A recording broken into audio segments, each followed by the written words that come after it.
Ce sont de superbes créatures dont il est difficile de détourner le regard.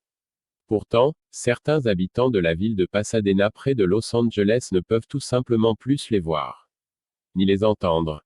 Ces oiseaux terrestres flamboyants originaires d'Asie du Sud et d'Afrique centrale sont une attraction populaire pour les zoos, mais ils sont également devenus des animaux de compagnie aux États-Unis, en particulier à Los Angeles, où ils sont souvent aperçus errant librement dans les rues, selon les journaux locaux.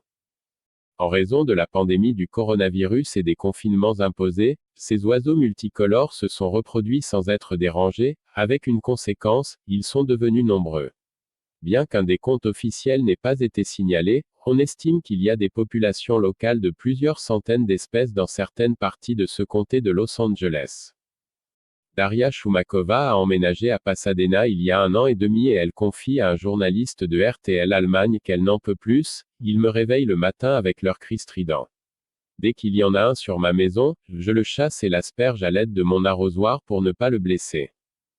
Une autre dame, fervente amie des animaux, répond aux détracteurs des paons, s'ils n'aiment pas les charmes de notre quartier, qu'ils déménagent.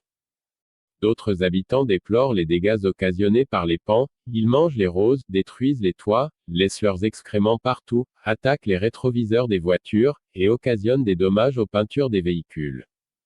Afin de freiner leur prolifération, le Conseil des superviseurs du comté de Los Angeles a voté des sanctions strictes pour interdire les riverains de nourrir les paons.